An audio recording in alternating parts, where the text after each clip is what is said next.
Will we sleep in the same bed? The question hung in the recycled air of the 50-story penthouse, heavy, inappropriate, and utterly suffocating. She was Audrey Kensington, a ruthless billionaire CEO who bought and dismantled legacy companies for sport. He was Nathan Hayes, a blue-collar single father staring down the barrel of a custody battle he was losing. The NDA on the glass table dictated 1 year of a fake marriage. No emotional attachments, no physical intimacy. But when millions of dollars, a corporate empire, and a child's future are on the line, the rules are the first thing to shatter. Here is their story. The gavel in family courtroom 4B sounded like a coffin nailing shut. Nathan Hayes sat paralyzed on the scuffed wooden bench, his large, calloused hands gripped so tightly together his knuckles were bone white. "Mr. Hayes," Judge Harmon said, peering over her spectacles. "I am giving you 30 days. If you cannot provide documentation of a stable residence, a significant increase in verifiable income, and a reliable childcare support system, I will have no choice but to grant full physical custody of Lily to her mother." Across the aisle, Nathan's ex-wife, Sarah, adjusted her designer scarf. Next to her sat her new husband, Greg, a venture capitalist who looked like he had never lifted anything heavier than a golf club. Sarah shot Nathan a look of faux sympathy that made his stomach turn. She didn't want Lily because she missed late-night fever checks or school drop-offs. She wanted Lily because it fit her new country club aesthetic to be a full-time mother. Nathan swallowed the lump in his throat. "I understand, Your Honor. 30 days. He left the courthouse in downtown Chicago, feeling like the concrete sidewalks were swallowing him whole. He was a master carpenter, a man who built custom homes for the city's elite. But his independent contracting business had taken a massive hit when Lily was hospitalized with severe asthma the previous winter. The medical bills had drained his savings, forced him out of his 2-bedroom apartment, and pushed him into a cramped studio over a loud diner. It was no place for a 6-year-old girl. With no time to mourn his legal defeat, Nathan drove his battered Ford F-150 straight to his current job site, the penthouse suite of the Kensington Tower. Miles above the street, in a boardroom lined with floor-to-ceiling glass, Audrey Kensington was fighting her own war for survival. At 34, she was the youngest female CEO of a Fortune 500 real estate conglomerate, a title she had bled for. But her late grandfather, a man of archaic traditions, had left a ticking time bomb in his trust. The stability clause. Audrey, Richard Kensington, her uncle and the board's majority antagonist, said with a slick, predatory smile. He tossed a leather-bound copy of the trust onto the mahogany conference table. You turn 35 in exactly 3 weeks. The Founders Trust explicitly states that the CEO must demonstrate family stability and traditional moral grounding, specifically marriage, by their 35th birthday to inherit the controlling voting shares. If you don't, the shares revert to the board, and the board will vote you out. Audrey's jaw clenched, though her icy exterior didn't crack. She wore a pristine white Tom Ford suit that served as her armor. "I have quadrupled this company's profits in 5 years.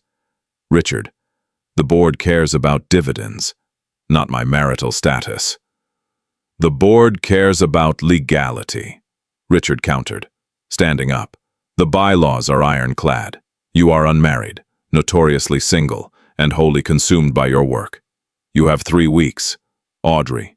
After that, I'm taking the chair." When the meeting dissolved, Audrey stormed out, her heels clicking like sniper fire against the marble floors. She instructed her assistant, Chloe, to cancel all evening appointments. She just wanted to go home, pour a glass of Macallan, and figure out how to destroy her uncle. She arrived at her penthouse at 9 p.m., expecting absolute silence. Instead, she heard the screech of a circular saw. Furious, Audrey marched into the East Wing, where a custom mahogany library was being installed. "What on earth is going on here?" she snapped. The saw cut off abruptly. Nathan pulled down his safety goggles, wiping sawdust from his forehead with the back of a thick, tattooed forearm. He looked exhausted, his gray t-shirt clinging to his sweat-dampened chest. "I'm finishing the crown molding, Ms. Kensington," Nathan said evenly, not shrinking away from her glare like most people did. "The foreman said you wanted this done by Friday. I'm making sure it's done." "It's 9 o'clock at night. I do not pay you to turn my home into a midnight construction zone." Audrey's voice hitched as she stepped further into the room. Tucked into the corner, far away from the dust, was a small, pink sleeping bag. Inside it, a little girl with curly brown hair was fast asleep, clutching a stuffed elephant. Audrey's anger morphed into bewildered indignation. "Is that a child? You brought a child to a luxury job site." Nathan immediately stepped between Audrey and his sleeping daughter, his posture shifting into something fiercely protective. "Her babysitter bailed at the last minute. I couldn't miss this shift. I need the money to pay my lawyers. I kept her out of the way, and she's a heavy sleeper." "This is an immense liability," Audrey said, her corporate instincts taking over. "If she gets hurt, I get sued. Pack your things and get out. You're fired." Nathan didn't flinch. He stepped closer, towering over her despite her heels. He smelled of cedarwood, sweat, and sheer desperation. "Don't do that, please. You have hundreds of millions of dollars. I have 30 days to prove to a judge that I can put a roof over my daughter's head, or my ex-wife's billionaire husband takes her away from me. Dock my pay for tonight. Fine me, but do not fire me. Let me finish the job." Audrey paused. She looked at the man's eyes, a piercing, desperate hazel, and then at the little girl sleeping peacefully on the floor of her empty, massive penthouse. "My ex-wife's billionaire husband." Audrey's brilliant, calculating mind began to race. She needed a husband, not a wealthy socialite who would try to steal her power, and not a weak sycophant who would fold under her uncle's interrogations. She needed someone fiercely loyal, someone immune to corporate intimidation, and someone who desperately needed money. She looked at Nathan, really looked at him. Beneath the sawdust and exhaustion, he had a rugged, undeniable presence. He stood his ground against her. He was fighting a custody battle. He was a devoted father. To the traditionalist board, a man fighting for his child was the ultimate symbol of moral stability. "What is your name?" Audrey asked, her voice dropping its icy edge, replaced by something much more dangerous, a business proposition. Nathan Hayes." "Mr. Hayes," Audrey said, crossing her arms. "How much money do you need to destroy your ex-wife in court and buy the best house in the city?" Nathan frowned, confused by the sudden whiplash. "What? I am offering you a contract," Audrey said, her eyes locked on his. "Tomorrow morning, be at my office at 8:01 a.m. Bring a suit if you own one. We are going to make a deal that solves both of our problems." The Kensington Holdings headquarters was a fortress of glass and steel. Nathan felt like an imposter stepping off the private elevator to the executive floor, wearing his only suit, a slightly faded navy two-piece he had worn to his father's funeral 3 years ago. Chloe, Audrey's hyper-efficient assistant, ushered him into an office that was larger than Nathan's entire apartment building. Audrey was sitting behind a massive desk, flanked by 2 men in sharp suits who looked like they swallowed briefcases for breakfast. "Mr. Hayes, please sit," Audrey commanded, gesturing to the leather chair opposite her. She didn't offer him coffee. She slid a thick stack of papers across the desk. "These are my attorneys, Mr. Sterling and Mr. Vance. Wait, scratch that." Let's call them Mr. Cohen and Mr. Davis. They have drafted a non-disclosure agreement and a marriage contract. Nathan stared at the documents, his heart pounding against his ribs. A marriage contract. 30 days from now, you lose your daughter because you are broke, Audrey stated, blunt and surgical. 21 days from now, I lose my company because I am single. My uncle is trying to trigger an archaic morality clause to seize control of my board. I need a husband, a devoted, believable, stable family man. She leaned forward, tapping a French manicured fingernail on the paper. Here are my terms. We marry. We stay married for exactly 365 days. During that time, you act as my devoted husband at all public, corporate, and social events. In exchange, I will deposit $2 million into a trust for you and Lily. Furthermore, I will put Kensington Holdings' entire legal team on your custody case. They will bury your ex-wife in so much paperwork she won't be able to see the sun. You get to keep your daughter. I get to keep my empire. After 1 year, we divorce quietly, citing irreconcilable differences. Nathan's mind short-circuited. $2 million. The best lawyers in the country. He could buy a house with a backyard. He could afford Lily's inhalers without checking his bank balance. It was a lifeline thrown from a private jet to a drowning man. But he was a grounded man, cautious of anything that sounded too good to be true. He picked up the contract. He read the clauses, public affection, scheduled appearances, absolute confidentiality. Then his eyes landed on Clause 4. He read it twice.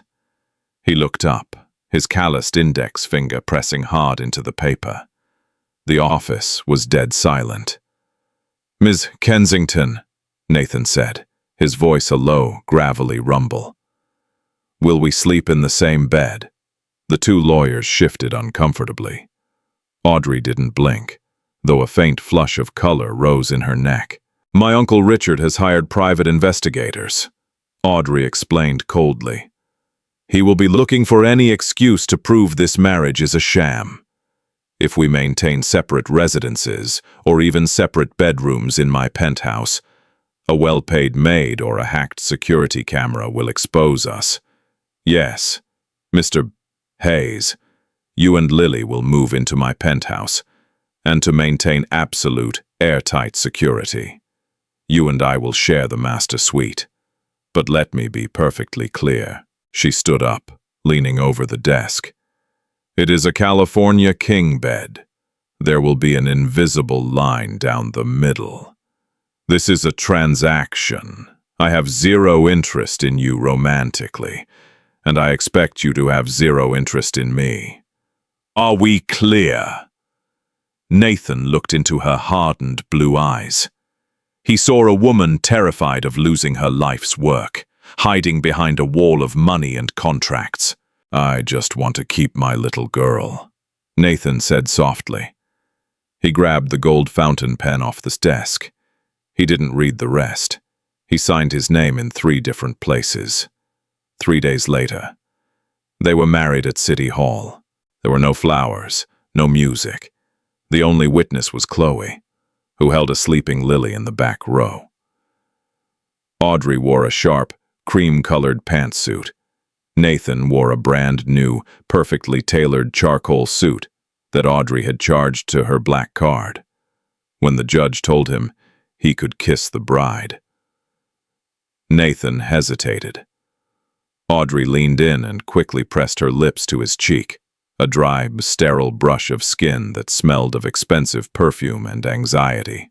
The real shock came that evening when Nathan and Lily officially moved into the penthouse. Nathan dragged his 2 battered duffel bags into the gleaming foyer. Lily, clutching her stuffed elephant, stared up at the 50-foot vaulted ceilings with wide eyes. "It looks like a museum, Daddy," Lily whispered, terrified to step on the pristine white rugs. Audrey emerged from her home office, still on her Bluetooth earpiece, speaking rapidly about stock acquisitions. She held up a finger, signaling them to wait, before finally ending the call. She looked at the father and daughter standing awkwardly in her foyer. "Right. Welcome," Audrey said, painfully out of her depth. She pointed down the hall. "Lily, your room is the second door on the left. I had my team furnish it. I hope it is adequate." Nathan carried Lily's bag to the room. When he opened the door, he stopped dead. It wasn't just furnished. It was a 6-year-old's dream. A custom-built loft bed resembling a castle, a massive bookshelf filled with pristine hardcovers, and a state-of-the-art air purification system to manage her asthma. Lily squealed and ran inside. Nathan turned to look at Audrey, who was hovering awkwardly in the doorway. "You did this in 3 days?" Nathan asked, his voice thick with emotion. "I have a very efficient interior design team on retainer," Audrey said dismissively, avoiding his gaze. "It was merely a logistical necessity to ensure she is comfortable. Now, Mr. Hayes, if you would follow me. We have rules to establish regarding the master suite." Nathan followed her into a bedroom that was larger than most suburban houses. The bed was massive, flanked by floor-to-ceiling windows overlooking the glittering Chicago skyline. "Your side is the left. My side is the right. My bathroom is private. You will use the guest bath down the hall to shower, though your clothes will hang in the main closet for appearances." Audrey rattled off, "Strictly business. I sleep from 11 p.m. to 4:30 a.m. Do not snore. Do not try to make small talk. Good night." She walked into her bathroom and locked the door. Nathan stood alone in the cavernous room, running a hand over his face. He was a married man. He was a millionaire, and he had never felt more entirely out of place in his life. The honeymoon phase didn't exist. It was immediately replaced by a trial by fire, exactly 1 week after the courthouse. Richard Kensington called Audrey's bluff. He insisted on hosting a welcome-to-the-family dinner at the penthouse. He wasn't just bringing himself. He was bringing 3 of the most conservative, skeptical board members. "He's hunting for cracks," Audrey said, pacing the living room on Friday afternoon. She was wearing a stunning, emerald green silk dress, but her hands were trembling slightly.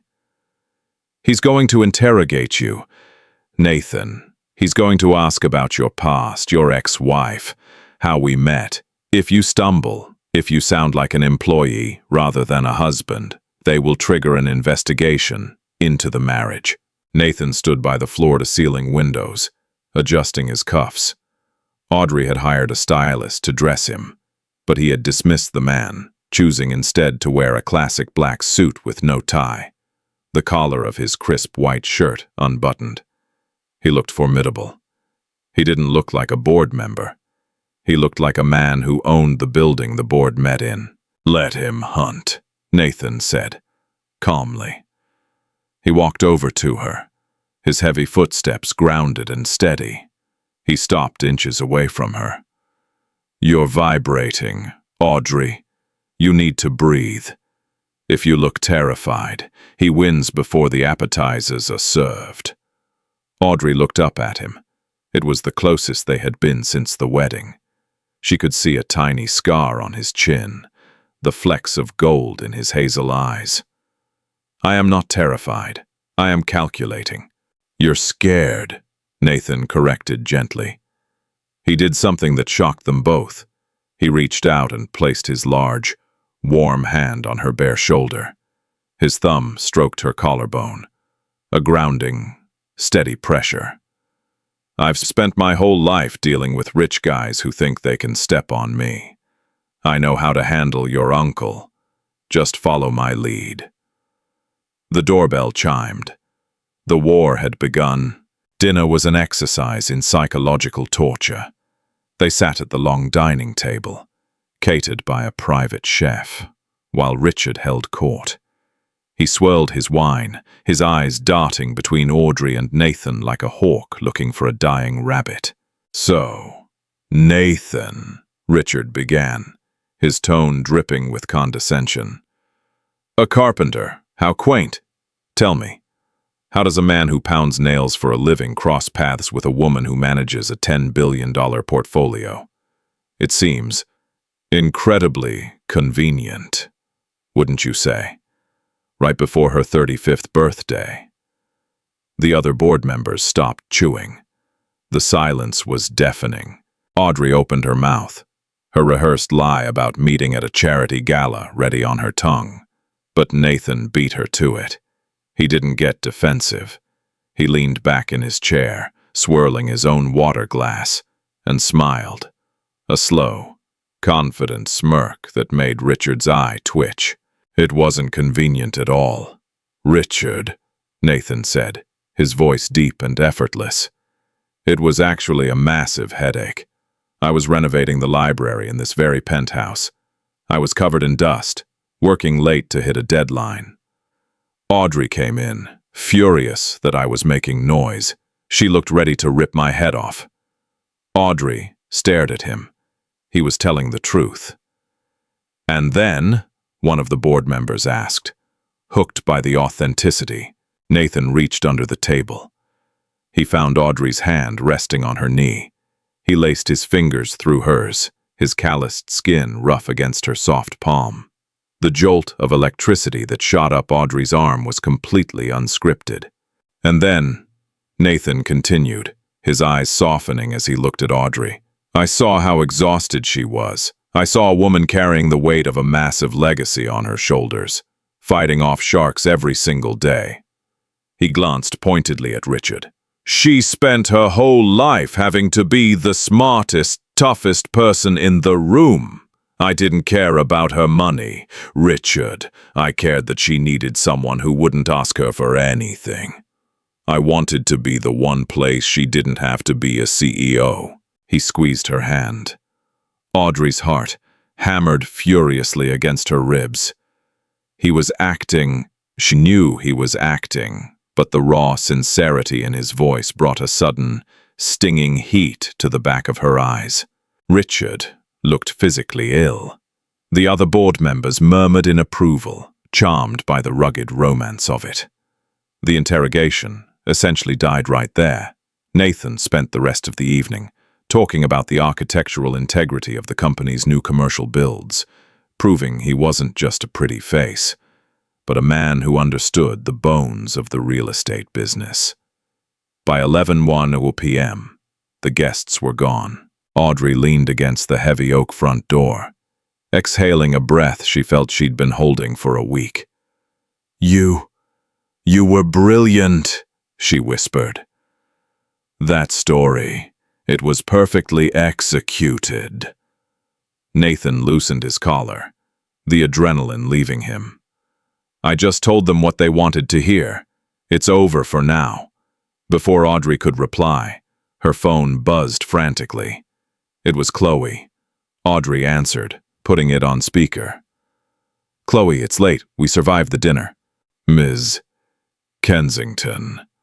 Chloe's voice was trembling, bordered on panic. "You didn't survive it. It was a distraction." Audrey froze. "What are you talking about?" "I just got a tip from my friend in building security," Chloe said rapidly. "While Richard was at dinner, his people paid off the night manager. They installed micro cameras in the hallway outside your master suite, and they pulled the keycard logs for the guest rooms. He knows you've been sleeping in the same bed, but he's looking for proof that you stop once the door closes. He's looking for separate blankets, separate rooms, anything to file an injunction." Nathan cursed under his breath. "But that's not the worst part," Chloe continued, her voice dropping. "Sarah's lawyers just filed an emergency motion in family court. They got wind of your sudden marriage. They are claiming it's a fraudulent setup to win custody, and they've been granted a home inspection. A court-appointed guardian is coming to the penthouse tomorrow morning at 8 a.m. to interview you both, separately, and inspect the master bedroom to ensure it is a legitimate marital living space." The call ended. The silence in the foyer was suffocating. Audrey looked at Nathan, the reality of the situation crashing over them like a tidal wave. The invisible line down the middle of the California king bed was no longer enough. Tomorrow morning, a stranger was going to pull apart their lives, look through their closets, and test the warmth of their sheets. Nathan dragged a hand through his hair, turning to face the sprawling hallway that led to the bedroom. "Well, Ms. Kensington," Nathan said, his voice grim. "It looks like we have some redecorating to do. And tonight, there won't be a line down the middle." The midnight panic in the penthouse was a masterclass in controlled chaos. Audrey and Nathan tore through the immaculate museum-like master suite, working with the frantic synchronization of two people trying to defuse a bomb. "Bring your boots in here," Audrey ordered, pulling her silk blouses down from the racks to make room for his faded flannel shirts and denim. "And toss those heavy work jackets over my velvet coats. They need to see that your life has bled into mine. It can't look curated." Nathan hauled his duffel bag into her pristine, marble-tiled master bathroom, a sanctuary she had explicitly forbidden him from entering. He started unzipping his toiletry kit, hesitating as he looked at her rows of perfectly aligned La Mer creams and imported French perfumes. "Dump it!" Audrey commanded from the doorway, her arms full of his tangled phone chargers and loose change, which she was strategically scattering on her nightstand. "If this guardian comes in here and sees my vanity looking like a showroom, we lose. Make a mess." "Nathan." He upended the bag. A worn leather shaving strop, a can of generic shaving cream, a cheap toothbrush, and a bottle of cedarwood body wash clattered onto the pristine white marble. The stark contrast between his working-class reality and her billionaire existence was jarring, yet oddly intimate. By 2 a.m., the room looked like a shared life. A pair of Nathan's heavy work gloves rested on the reading chair. Audrey's silk robe was draped over his duffel. But the true test stood in the center of the room, the California king bed. "The cameras in the hallway will record us walking in together," Audrey said, her voice dropping to a businesslike whisper, though her eyes betrayed her anxiety. "And the guardian will check the sheets tomorrow to see if they're slept in on both sides. The invisible line is gone. We sleep like a married couple." Nathan nodded slowly. He stripped down to a pair of gray sweatpants and a white t-shirt, while Audrey slipped into the adjacent bathroom, emerging moments later in a conservative, long-sleeved silk pajama set. They climbed into the massive bed from opposite sides. The mattress shifted under his weight. Nathan was a large man, heavily muscled from years of framing houses and hauling lumber. Despite the size of the bed, his presence was undeniable. The heat radiating from him seemed to bridge the physical gap between them. Audrey lay rigidly on her back, staring at the ceiling. "You are breathing very loudly." "I'm just breathing, Audrey," Nathan replied, his voice a low, gravelly rumble in the dark. "Try to relax. You're wound tighter than a coil. My uncle is trying to steal my life's work, and a stranger is coming to interrogate us at dawn. Forgive me if I cannot achieve Zen." Nathan shifted, turning on his side to face her silhouette in the dark. "Tell me about the company. Why does it mean so much to you that you'd marry a complete stranger to keep it?" Audrey was silent for a long time. When she finally spoke, the CEO armor cracked just a fraction. "My grandfather built Kensington Holdings from nothing. He was ruthless, but he loved me. When he died, my uncle Richard tried to dismantle it, sell off the parts to foreign developers, fire thousands of union workers, and cash out. I fought him for the CEO chair to protect the people who actually built our buildings. People like you. Nathan, if I lose control, Richard guts the company. Thousands lose their livelihoods, Nathan absorbed this. She wasn't just a greedy corporate shark hoarding gold. She was a protector, fighting her own kind of custody battle. "We won't let him take it," Nathan said softly. He reached across the sheets, his hand finding hers in the dark. He didn't lace their fingers. He just rested his palm over her knuckles, an anchor in the storm. "Go to sleep. Audrey, I've got the night watch." For the first time in 5 years, Audrey Kensington closed her eyes and slept through the night. At exactly 8 a.m., the doorbell chimed. Ms. Albright, the court-appointed guardian, was a woman who looked like she chewed glass for breakfast. She had sharp eyes, a clipboard, and zero patience for billionaire theatrics. "Mr. Hayes! Ms. Kensington," Albright said, curtly, bypassing the pleasantries as she stepped into the foyer. She immediately began inspecting the environment. "I'll be frank. A sudden marriage to a Fortune 500 CEO just weeks before a custody hearing screams of fraud. The burden of proof is entirely on you." "We welcome the scrutiny, Ms. Albright," Audrey said flawlessly, offering a warm, practiced smile. She wore a casual cashmere sweater, leaning slightly against Nathan's side. Nathan casually wrapped an arm around her waist, pulling her close. The physical contact felt terrifyingly natural. Albright interviewed them separately. She grilled Nathan on Audrey's daily routines, her allergies, her stresses. Nathan, having paid intense attention over the last week, answered perfectly. When it was Audrey's turn, Albright pushed hard on her connection to Lily. "She is an asthmatic child, Ms. Kensington. She requires specific care. Do you even know her pediatrician's name?" "Dr. Eris Thorne. But we are switching to Dr. Rachel Evans at Northwestern, as she specializes in pediatric pulmonology." Audrey fired back without missing a beat. "I had a HEPA filtration system installed in Lily's room, and I carry a backup rescue inhaler in my Birkin bag. I may be new to motherhood, Ms. Albright, but I am not negligent. Lily is my family now." Albright finally asked to see the master bedroom. She walked in, her hawk-like eyes scanning the room. She saw Nathan's boots. She saw the mess on the vanity. She walked over to the bed, pressing her hand into the mattress on both sides, feeling the residual warmth and noting the tangled sheets.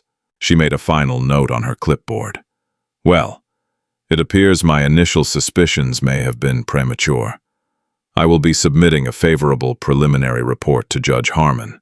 However, expect random drop-ins over the next 6 months." Nathan exhaled a breath he had been holding for an hour. "Thank you, Ms. Albright." They walked her down to the private lobby of the Kensington Tower to see her out.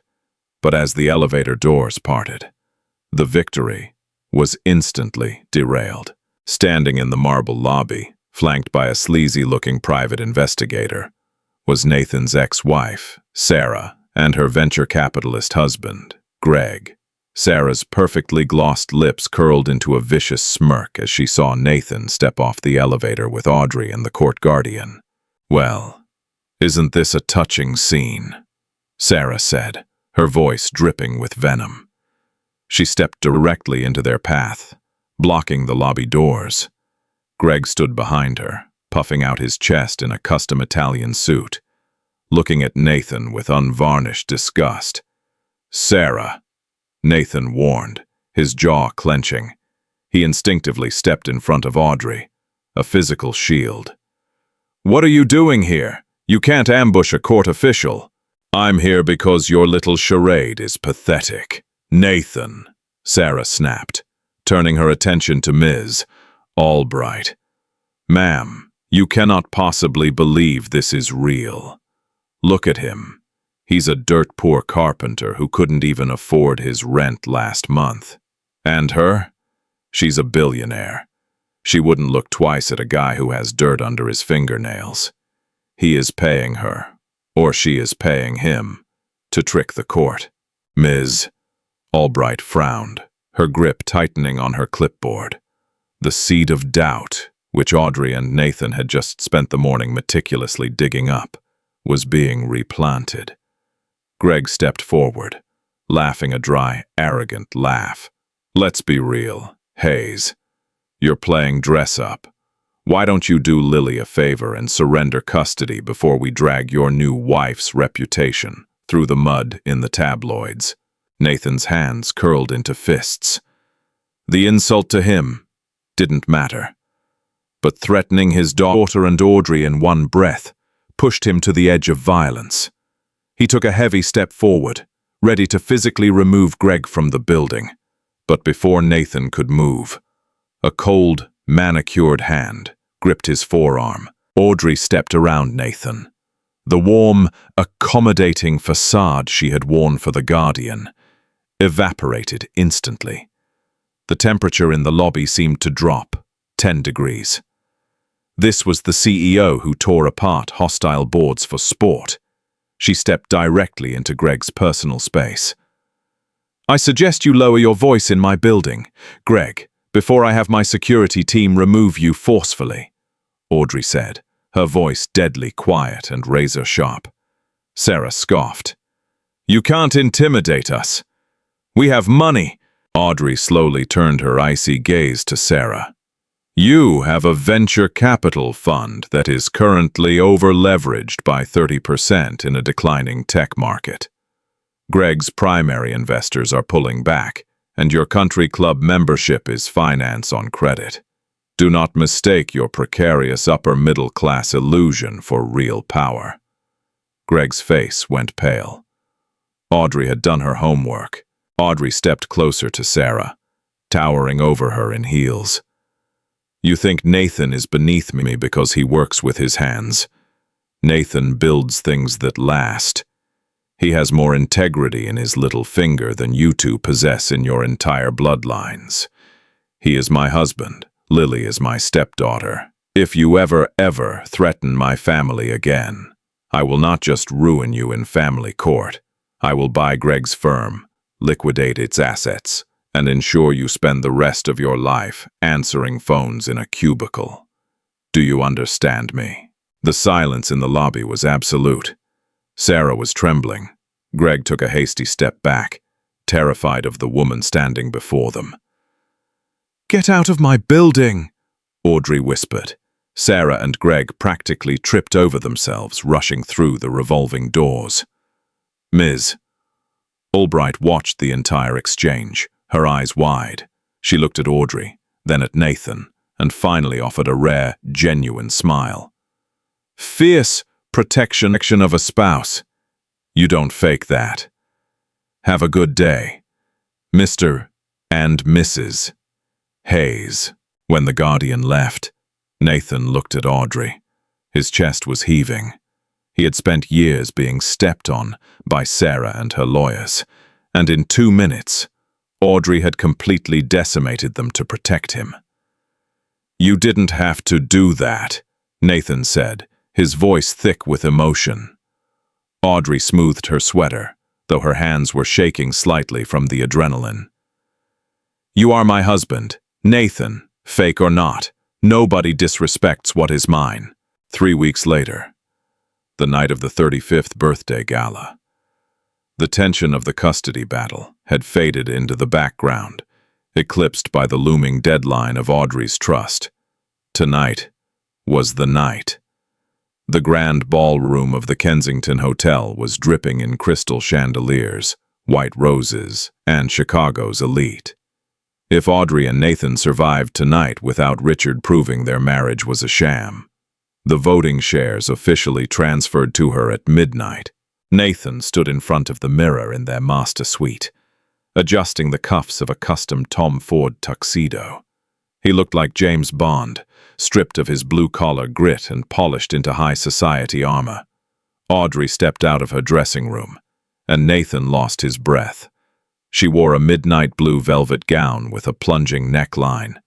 diamonds cascading down her collarbone. She looked powerful. She looked breathtaking. "You clean up well, Mr. Hayes," Audrey said softly, stepping up to him. "You look—" Nathan trailed off, clearing his throat. "You're going to own that room tonight." "We are going to own it," she corrected him. The gala was a blur of flashing cameras, forced smiles, and endless champagne. Nathan played his part perfectly.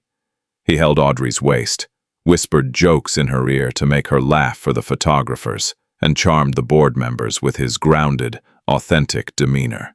At 10 p.m., the orchestra struck up a waltz. It was the traditional dance for the birthday celebrant. Nathan led Audrey onto the center of the dance floor. Hundreds of eyes locked onto them. He pulled her close, closer than the contract dictated, closer than the cameras required.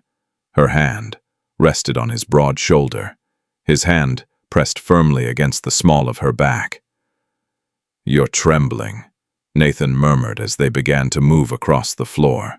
"It's almost midnight," Audrey whispered, looking up into his eyes. "If we make it, the company is safe. Your $2 million is fully vested. You win custody." "Is that all this is to you now, Audrey? A transaction?" Nathan asked, the words slipping out before he could stop them. The question hung in the air between them, heavy and dangerous. The fake marriage had blurred lines neither of them was prepared for. They shared a bed. They shared morning coffee. He had watched her read bedtime stories to Lily when she thought he wasn't looking. She had watched him sketch blueprints, mesmerized by his calloused hands. Audrey stared into his hazel eyes, the walls around her heart cracking violently. "Nathan, Suddenly, the music screeched to a halt. The microphone on the main stage let out a loud squeal of feedback. Standing at the podium, holding a manila folder, was Uncle Richard. And standing right next to him was Sarah. A collective gasp rippled through the ballroom. Audrey froze in Nathan's arms, the blood draining from her face. "Ladies and gentlemen, esteemed board members," Richard's voice boomed over the speakers, dripping with malicious triumph. "I apologize for interrupting the festivities, but as the chairman of the Ethics Committee for Kensington Holdings, I have uncovered a matter of grave corporate and legal fraud that cannot wait." Nathan tightened his grip on Audrey's hand, stepping slightly in front of her. "What is he doing?" he hissed. Richard held up the manila folder. "We are all gathered here to celebrate my niece's 35th birthday and her stable traditional marriage. But it is my unfortunate duty to reveal that this marriage is nothing more than a multi-million-dollar scam." The crowd erupted in frantic whispers. Flashbulbs went off like a strobe light. "I have in my hand," Richard continued, his eyes locked dead on Audrey, "a copy of a wire transfer. An offshore account belonging to Kensington Holdings recently deposited $500,000, a down payment, into a newly established blind trust. The beneficiary of that trust, Mr. Nathan Hayes." Audrey's breath hitched. He found the money. She had routed it through 4 different shell companies to protect Nathan's payout, but Richard's private investigators had hacked deep enough to find the paper trail. "But that's not all," Richard said, gesturing to the smirking woman beside him. "I was recently contacted by this lovely woman, Sarah, the ex-wife of our charming groom. She informed me that Mr. Hayes was utterly bankrupt 30 days ago and facing total loss of custody. Suddenly, he marries a billionaire, moves into a penthouse, and has Kensington's shark lawyers fighting his family court battles." Sarah leaned into this microphone. "Nathan doesn't love her. He sold himself to buy my daughter." The room erupted. Reporters began shouting questions. Board members were rising from their tables. red-faced and furious. "It's over! Audrey!" Richard shouted over the noise. "The morality clause is shattered. The board will seize your shares tomorrow morning. And you, Mr. Hayes, Sarah's lawyers are already submitting this evidence to Judge Harmon. Say goodbye to your daughter." Nathan felt the floor drop out from under him. The room spun. The flashing lights blinded him. "Say goodbye to your daughter." The words echoed in his skull. The $2 million, the penthouse, the sharp suits. None of it mattered if he lost Lily. He had risked everything. And now Richard was going to destroy his entire world just to steal a company. He looked at Audrey. She looked utterly defeated. The icy, untouchable CEO was gone, replaced by a woman watching her grandfather's legacy burn to ash before her eyes. "Audrey," Nathan said, his voice cracking. "He got us," Audrey whispered, a tear slipping down her perfectly contoured cheek. "Nathan, I'm so sorry. I dragged you into this corporate war, and now you're going to lose Lily." Security guards were rushing the stage, but the damage was done. Richard was marching down the stairs, flanked by board members, heading straight for them. "I have to fix this," Audrey said, panic rising in her chest. Her brilliant mind raced for a loophole, a legal maneuver, a counter-blackmail, but there was nothing. The wire transfer was real. The timeline was damning. Richard stopped 3 feet away from them, a sickening smile on his face. "Pack your desk by 9 a.m., Audrey and Mr. Hayes. I hope the rental market is friendly. You're going to need a cheap apartment." Nathan looked at Richard, then at Sarah, who was watching from the stage with a victorious sneer. Then he looked at Audrey. He saw the woman who had fought for him in the lobby. He saw the woman who made sure his daughter had an air purifier so she could breathe easily at night. A fierce, protective rage ignited in Nathan's chest. The contract meant nothing anymore. "You're wrong, Richard." Nathan's voice cut through the chaos, a deep, booming resonance that silenced the people immediately surrounding them. Richard scoffed. "I have the bank records. Boy, you were bought. You have a bank record of a wealthy woman setting up a trust fund for her new stepdaughter," Nathan countered, stepping forward, using his massive frame to physically dwarf the older man. "A trust fund that I cannot touch, which your own investigators would know if they read the fine print. And you have an ex-wife who is bitter because my new wife put her in her place." "Semantics!" Richard barked. "A judge won't buy it, and neither will the board. It's a transaction." "It started as a transaction," Nathan said, the truth bleeding into his words. He turned away from Richard, ignoring the cameras, ignoring the board members.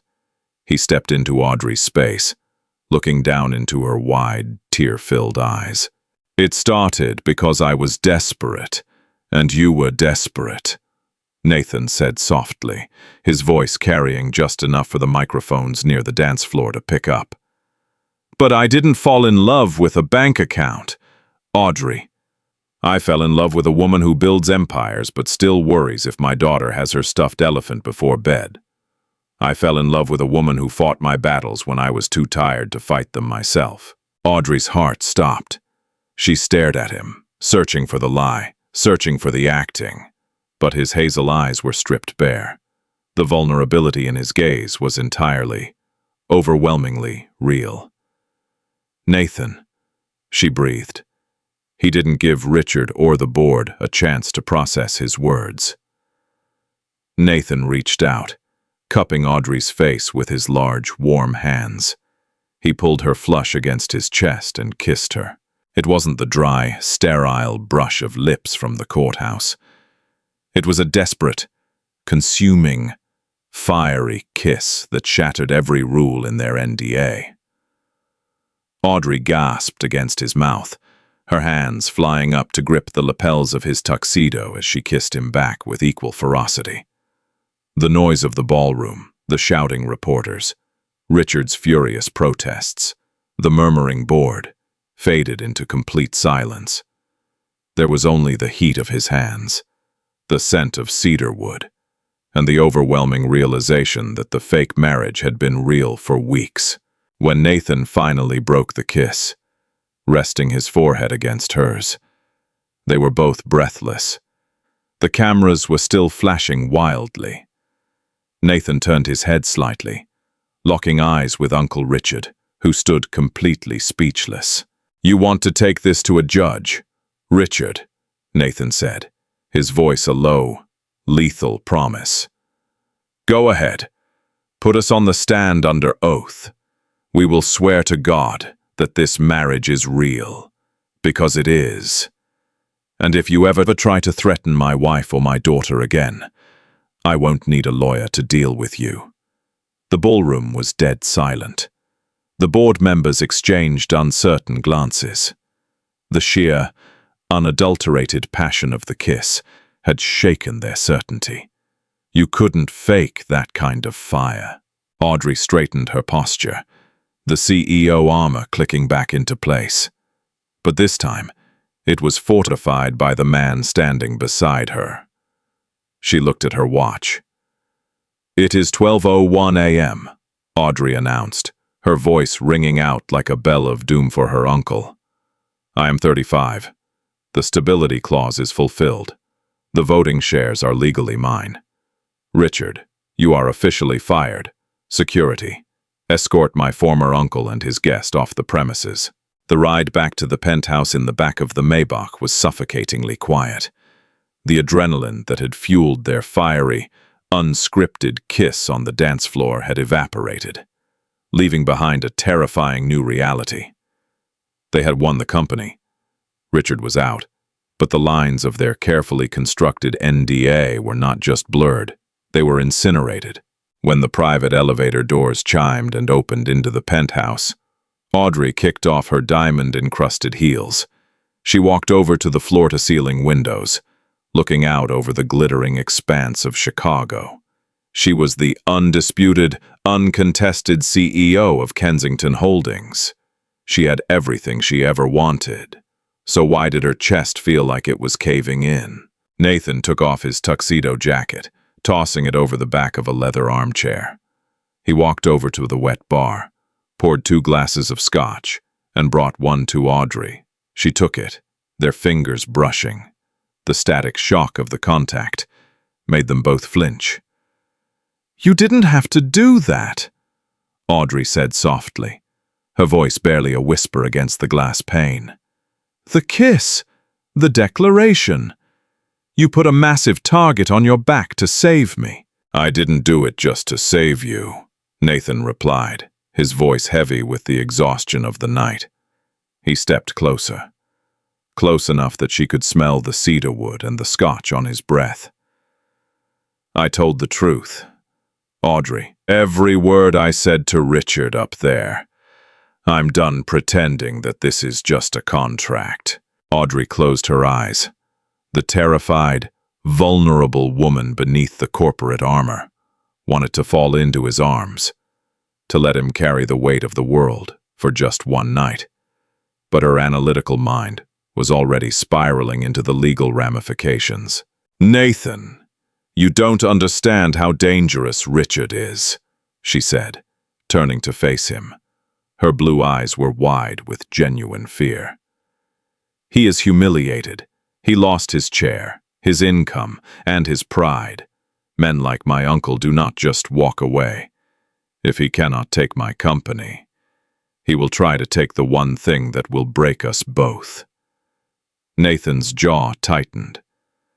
"Lily, he is already funding Sarah's legal team," Audrey confirmed, her voice shaking.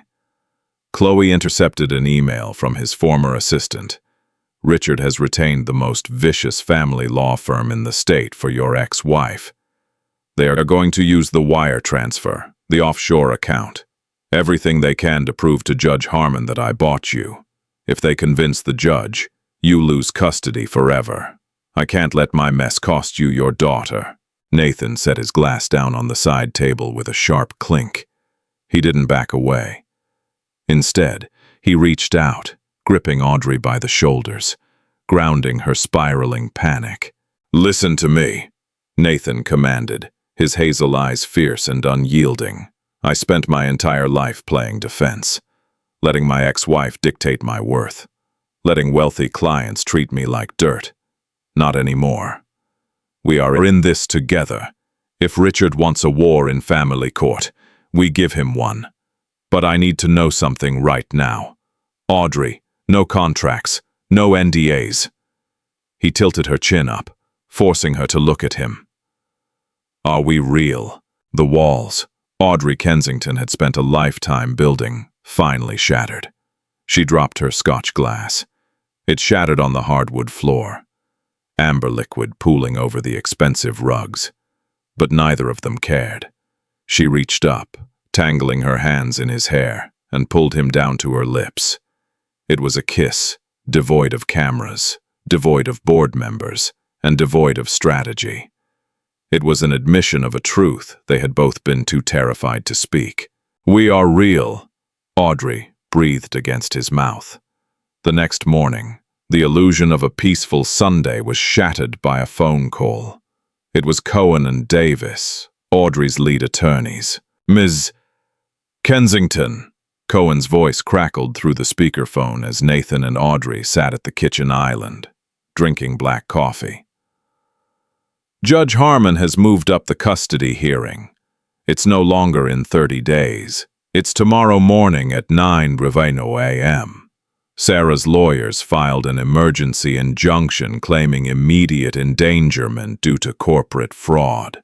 It's a bloodbath waiting to happen." Nathan gripped his coffee mug so hard the ceramic groaned. Tomorrow, the rest of his life, and his daughter's life, would be decided in 24 hours. Audrey didn't panic. She didn't flinch. The CEO was back. But this time, her ruthlessness was entirely focused on protecting her family. "Mr. Cohen," Audrey said, her voice dripping with ice, "I need you to pull every financial record on Greg's venture capital firm. Dig into their leverage, their shell companies, and their creditors. I don't care how much it costs. Have it on my desk by midnight." Nathan looked at her, confused. "Audrey, the hearing is about me, not Greg." A dangerous, predatory smile crossed Audrey's face. "In family court, Mr. Hayes, the best defense is a devastating offense. They want to talk about financial stability. Let's talk about it." Family courtroom 4B smelled of floor wax, stale coffee, and desperation. Judge Harmon sat behind the high mahogany bench, peering over her spectacles with an expression of deep irritation. To her left sat Sarah, wearing a conservative, pale pink designer dress, dabbing at fake tears with a tissue. Next to her was Greg, looking smug and untouchable. And right behind them, sitting in the gallery like a mob boss watching a hit, was Uncle Richard. On the right side of the aisle sat Nathan, wearing his tailored charcoal suit, his large hands resting flat on the defense table. Next to him was Audrey, a vision of untouchable elegance in a sharp navy suit, armed with a thick leather binder. "Let's get this over with," Judge Harmon sighed, banging her gavel. "This court previously granted Mr. Hayes 30 days to prove stability. However, opposing counsel has filed an emergency motion, alleging that Mr. Hayes' newfound stability is the result of a fraudulent, paid arrangement. Counsel, proceed." Sarah's lawyer, a slick man with a shark-like grin, stood up. He spent the next hour painting Nathan as a desperate con artist and Audrey as a corrupt billionaire purchasing a human prop. He entered the wire transfer of $500,000 into evidence. He called Uncle Richard to the stand, who testified under oath that he had heard Nathan explicitly refer to the marriage as a transaction. By the time the prosecution rested, The air in the courtroom was thick with doom. Judge Harmon was glaring at Nathan. "Mr. Hayes," the judge said coldly, "do you have a defense against these very serious allegations, or should I sign the transfer of custody right now?" Nathan stood up. He didn't look at his lawyers. He looked directly at the judge. "Your Honor, I am a carpenter. I don't know how offshore accounts work. I don't know corporate law," Nathan said, his voice steady, refusing to be intimidated by the wealth in the room. "What I do know is that my daughter, Lily, needs her nebulizer at 7 p.m. every night. I know she's terrified of the dark, and she needs the hallway light left on. I know that when she had a severe asthma attack last year, my ex-wife was too busy at a spa retreat in Sedona to answer her phone, leaving me to hold our daughter in the ER for 3 days straight." Sarah flushed dark red, dropping her tissue. "The money Audrey placed in that trust is untouchable by me," Nathan continued. "It is legally bound to Lily for her medical care and education. If ensuring my daughter's survival makes me a criminal in your eyes, Your Honor, then I am guilty. But this marriage is real. We share a home. We share a life. Touching." "Mr. Hayes," Sarah's lawyer sneered, "but it doesn't erase the fact that your environment is built on corporate quicksand. A child needs a stable, traditional, financially secure home. My client, Sarah, and her husband, Greg, provide a luxurious, stable environment free from paparazzi and corporate espionage." That was the trigger. Audrey leaned over to her attorney, Mr. Cohen, and whispered a single word. "Now." Mr. Cohen stood up. "Your Honor, the defense calls Audrey Kensington to the stand." Richard let out a quiet scoff in the gallery. Greg rolled his eyes. They thought she was going to testify about her love for Nathan, something they could easily dismiss as acting. Audrey walked to the witness stand. She swore on the Bible, took her seat, and smoothed her skirt. She looked directly at Greg. "Ms. Kensington," Cohen began. "Opposing counsel claims that Sarah and Greg's household is the pinnacle of financial stability. Is that accurate?" "Objection. Relevance," Sarah's lawyer shouted. "Overruled," Judge Harmon said. Her curiosity piqued. "I want to hear this." Audrey opened the leather binder in her lap. "Your Honor, as the CEO of a major real estate and holding conglomerate, analyzing financial stability is my expertise. Yesterday, I had my team do a deep dive into the stable household of Greg's venture capital firm." Greg's smug smile faltered. He sat up straighter. Audrey pulled a document from the binder. "Greg's firm has been functionally insolvent for 6 months. He heavily leveraged his clients' funds into a failing tech startup that filed for bankruptcy last week. To cover his margin calls, Greg took out a secondary mortgage on the home he shares with Sarah." "This is outrageous!" Greg shouted, standing up. "You hacked my firm." "I didn't have to hack anything. It's a matter of public record if you know where to look," Audrey replied icily. She turned back to the judge. "But what is not a matter of public record, Your Honor, is who owns that debt.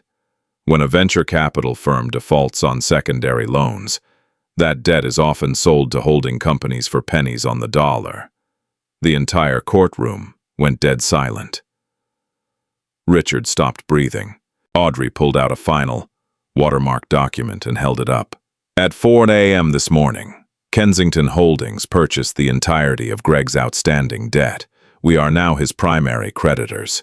He is over-leveraged by $12 million. The bank is foreclosing on their home tomorrow morning. Greg is bankrupt, and unless Sarah plans to move Lily into a cardboard box under the L train, they do not have a stable residence."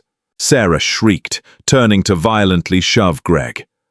"You told me we were fine! You told me we had millions!" The courtroom erupted into total chaos. The bailiff had to physically separate Sarah and Greg as they began screaming at each other. Uncle Richard slipped out the back doors of the courtroom like a rat fleeing a sinking ship, realizing Audrey was far more dangerous than he had ever anticipated. Judge Harmon banged her gavel furiously. "Order! Order in my court!" When the room finally fell silent, the judge looked at the warring couple, then at the calm, united front of Nathan and Audrey. "Custody decisions are based on the best interest of the child," Judge Harmon said, her voice ringing with absolute finality. "Stability is not just about a bank account. It is about who will fight for the child when the walls are closing in. Mr. Hayes, you have proven beyond a shadow of a doubt that you are that parent. And Ms. Kensington, you have proven that you are a formidable ally to this family." The judge slammed her gavel down one last time. "Full physical and legal custody is hereby awarded to Nathan Hayes."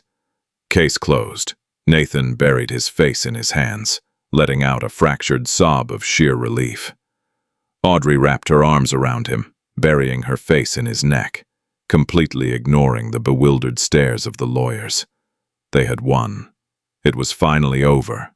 Time moves strangely when you stop fighting for your life and start actually living it. The months following the courtroom victory flew by in a blur of domestic normalcy that neither Audrey nor Nathan had ever expected. The paparazzi grew bored when they realized the billionaire CEO and her carpenter husband were genuinely just boring. Nathan expanded his contracting business with a legitimate small business loan, refusing to take a dime of Audrey's money, and began building custom furniture that became highly sought after by Chicago's elite. Audrey continued to dominate the real estate market, but she stopped working at 9 p.m. She started coming home. She attended Lily's school plays, helped her with her breathing treatments, and learned how to braid hair, completely destroying her ruthless corporate image in the eyes of a 6-year-old girl. But an invisible clock was ticking. 365 days, exactly 1 year after they had signed the contract in Audrey's office. Nathan walked into the penthouse after a long day at his workshop. The apartment was unusually quiet. Lily was at a friend's sleepover. Nathan walked into the master bedroom. Sitting on his side of the massive California king bed was a thick manila envelope. He felt a cold dread pool in his stomach. He recognized the logo of Cohen and Davis on the top left corner. He opened the envelope. Inside were standard, no-fault divorce papers. At the bottom, Audrey had already signed her name in perfect, looping cursive. The contract was up. The deal was done. She had the company forever, and he had his daughter. The transaction had run its course. Nathan stared at the papers. His chest physically ached. They had shared a bed for a year. They had made love. They had fought. They had built a life. But Audrey was a woman of contracts, and maybe to her, fulfilling the paper was the only way she knew how to operate. He didn't want to force her. If she wanted an out, he would give it to her. Nathan pulled his battered duffel bag from the closet, the same one he had brought a year ago. He started methodically packing his heavy flannel shirts, his boots, his toiletry kit. He packed the fake life away. "What do you think you're doing?" Nathan froze. He turned around. Audrey was standing in the doorway of the bedroom. She wasn't wearing her armor today. She was wearing one of his old, oversized gray t-shirts and a pair of sweatpants. Her hair was messy, and her eyes were red, as if she had been crying. Nathan pointed to the papers on the bed. "The year is up. Audrey, you got the company. I got Lily. I signed the papers. You don't have to pretend anymore. I'm packing." Audrey looked at the duffel bag. Then she looked at the divorce papers on the bed. She walked into the room, her bare feet silent on the hardwood floor. She picked up the divorce papers. Without breaking eye contact with Nathan, She gripped the thick stack of legalese and ripped it cleanly down the middle. She threw the pieces on the floor. "I didn't leave those there for you to sign them, you idiot," Audrey said, her voice shaking with emotion. "I left them there to prove that we don't need them. The contract is dead. The deal is over. We don't owe each other anything anymore." Nathan's heart hammered against his ribs. "Then why are you crying?" Audrey took a step closer, reaching out to grip the fabric of his shirt. "Because I am terrified that you only stayed this long out of obligation. You're a free man, Nathan. You have a thriving business. You have your daughter. You don't need a ruthless workaholic CEO breathing down your neck. You could leave." Nathan dropped the shirt he was holding. He wrapped his massive arms around her waist, lifting her slightly off the floor, pulling her flush against his chest. "Audrey," Nathan murmured, pressing his forehead against hers. "I'm a carpenter. I know a solid foundation when I see one. We built this backward.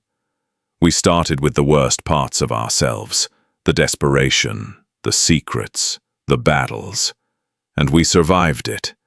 I don't need your money. I don't need your penthouse." He reached into his pocket and pulled out a small, simple velvet box. Audrey gasped. Nathan opened it. Inside wasn't a 10-carat diamond sourced from a private mine. It was a simple, elegant gold band with a modest, flawless sapphire in the center. "I made this," Nathan whispered. "Traded a few favors with a jeweler buddy of mine.